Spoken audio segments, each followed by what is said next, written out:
होली के दिन युवक को घेरकर रॉड, लाठी, डंडा, चाकू से हमला कर युवक की हत्या कर दी गई। बताया जाता है कि युवा व्यापारी अशोक गुप्ता रीवा में रियल एस्टेट के नाम से रेस्टोरेंट संचालित कर रहा था और अपना पूरे परिवार रीवा में ही रखा हुआ है, जो कि होली मनाने ढेरा गांव मऊगंज थाने गया हुआ था, जिसे पुरानी रंजिश को लेकर 10 लोगों ने घेर कर युवक की बेरहमी से हमला कर हत्या कर दी और पहले युवक को गंभीर हालत में संजय गांधी अस्पताल में रात में ले जाया गया, लेकिन उपचार के दौरान युवक की मृत्यु हो गई। बताया जाता है कि मुख्य आरोपी नवीन शुक्ला और सोनू को पहले पुलिस ने पकड़ा, फिर छोड़ दिया गया, या कि पुलिस के चंगुल से भाग निकला।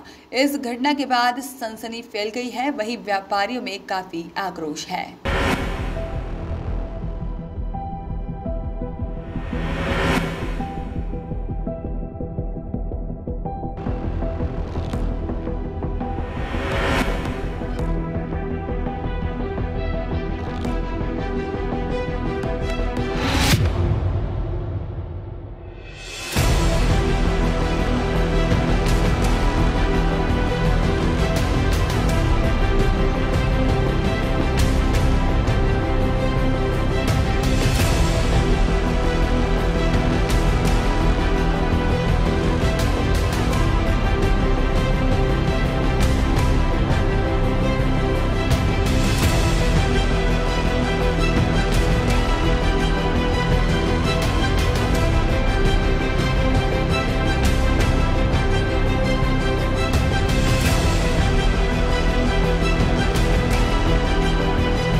कल हमारे गांव में, हम ग्राम ढेरा के रहने वाले हैं, हमारा थाना मऊगंज लगता है, जहां हमने प्रशासन को कल 2 बजे तकरीबन हमने रिपोर्ट टीआई साहब को हमने जाके वहां मुंशी जी के अपने हाथ से लिख कर वहाँ दिया था कि हमारी जान को खतरा है, लेकिन प्रशासन ने हमारी तरह की किसी भी प्रकार की सुनी नहीं। 100 नंबर डायल को हमने 100 बार डायल किया, लेकिन किसी ने आया भी नहीं। और अपराधी सोनू शुक्ला को इन्होंने ले जाके छाड़ दिया। जिला बदल अपराध। घटना के बारे में थोड़ी बताइए, क्या घटना हुई, कहां से कहां गए थे? हमारी घटना, हम गांव में रहते हैं ढेरा में, जहां की सोनू शुक्ला उनके साथ 10 लोग मिलके हमारे बड़े भाई साहब को जान से मार दिया है। क्या नाम था मृतक का? अशोक कुमार गुप्ता नाम। कहाँ के रहने वाले? हम ढेरा के रहने वाले। ये रीवा में भी रीवा में हमारा उनका रियली रेस्टोरेंट है, होटल है, जहाँ वो बैठते थे। ग्रामीण हमारा जी होली के त्यौहार पे हमने बड़े भाई साहब हमारे गांव गए हुए थे। अच्छा, तुम मृतक को आप लोग पहचानते हैं? बताया जा रहा है कि पूर्व अपराधी है, कई जिला बदर के मामले भी दर्ज है, उसके बाद भी पुलिस मृतक अपराधी नहीं है, आरोपी अपराधी है। आरोपी सोनू शुक्ला अपराधी है, जिसको जिला बदर का आरोपी, जिला बदल का अपराधी है, जो कि टीआई मऊगंज संरक्षक देकर इन लोगों को ज़बरदस्ती व्यापारियों को परेशान करता है। हमारे घर में जाके अंदर उसके घर वालों को, महिलाओं को गाली देता है। प्रशासन किसी भी प्रकार की हमारी सुविधा नहीं करती है। ये आरोपी कौन है, कहाँ का रहने वाला है? आरोपी ग्राम ढेरे का है।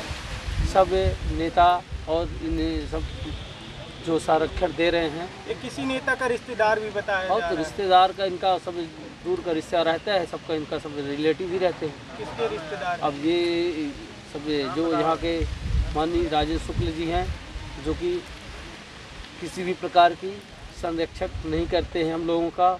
4 घर हम व्यापारी हैं, 100 घर ही ब्राह्मण हैं, लेकिन हम लोगों को बिल्कुल वहाँ से हटाना चाहते हैं। ये कब इस की तरह घटना है, कब ये कल लगभग कितने बजे? कल तकरीबन 7-8 बजे। काहे से मारपीट की? ये तलवार, राड और डंडे।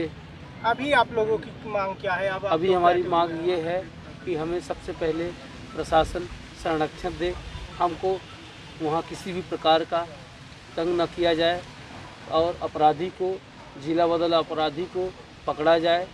उसके बाद वहाँ की टीआई को निलंबित किया जाए मऊगंज के। यहाँ के चिकित्सालय अधिकारी, अन्यथा बीएमओ और पुलिस प्रशासन के संरक्षण में पीएम कराया जाए। अभी आप लोग एसपी साहब को भी बुलाने की मांग? हाँ, हमारी मांग है कि यहाँ जब तक उच्च अधिकारी नहीं आएंगे तब तक हम यहाँ से पीएम करा के नहीं जाएंगे। आपका नाम? हमारा नाम है राजेश गुप्ता, मृतक के हम छोटे भाई हैं।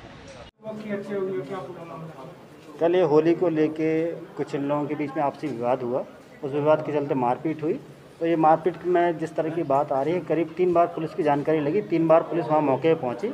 इसके अलावा भी कल मऊगंज थाना क्षेत्र में करीब 35 से 40 के आसपास एमएलसीयाँ हुई हैं, जिसमें मारपीट की घटनाएँ घटी हैं। शराब पी के लोगों ने विवाद किया, विवाद करके लाइन ऑर्डर क्रिएट किया, जिससे पुलिस लगातार उनको विजिट करती रही, घटनास्थल में लोगों को समझाती रही, कार्रवाइयाँ करती रही। इसके साथ ही मऊगंज अनुभाग में करीब 170 के आसपास इस तरह से विवाद की घटनाएँ हुई, एमएलसीयाँ हुई हैं, जिसमें पुलिस लगातार व्यस्त रही।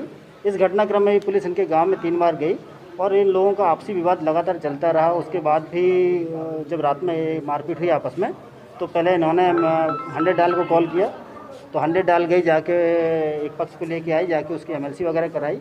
इसके बाद जो आरोपी पक्ष है उसका भी 100 डाल में इवेंट आया था और उसको भी लेके 100 डाल एमएलसी कराने के लिए गई, क्योंकि एक आरोपी उसमें से जानता था घटनाक्रम के बारे में कि इस तरह से वो मारपीट कर चुका है, तो हॉस्पिटल से वो भाग गया।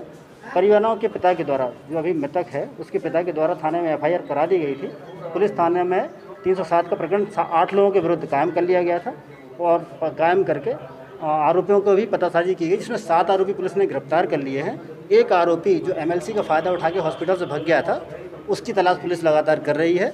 मृतक का पीएम है, परिजनों से सहयोग लेकर कराने का प्रयास किया जा रहा है। मृतक के परिजनों की कुछ शिकायतें हैं, उस पर पुलिस कार्रवाई कर रही है। और जो इसके अलावा हॉस्पिटल से संबंधित जो शिकायत है उसमें एसडीएम साहब आ गई हैं, वो भी उसमें डॉक्टर से चर्चा हो गई, उसमें भी एक मेडिकल टीम गठित करके उसमें जांच कराई जाएगी, ऐसा उन्होंने आश्वासन दिया है। हाँ, निश्चित रूप से उसमें से एक आरोपी जिला बदर का आरोपी है जो फरार हो गया है, जिसमें बताया उसको भी चोट थी, सिर में चोट लगी हुई थी और दो पक्षों का विवाद था। तो उन पक्षों में जब झगड़ा हुआ तो मारपीट दोनों तरफ से हुई है। पुलिस के द्वारा प्रकरण पंजीबद्ध कर लिया गया है। 7 आरोपियों को 8 में से गिरफ्तार कर लिया गया है। एक आरोपी जो शेष बचा उसकी तलाश जारी है। वॉइस ऑफ राइट्स के लिए रीवा से नितेश सिंह गहरवार की रिपोर्ट।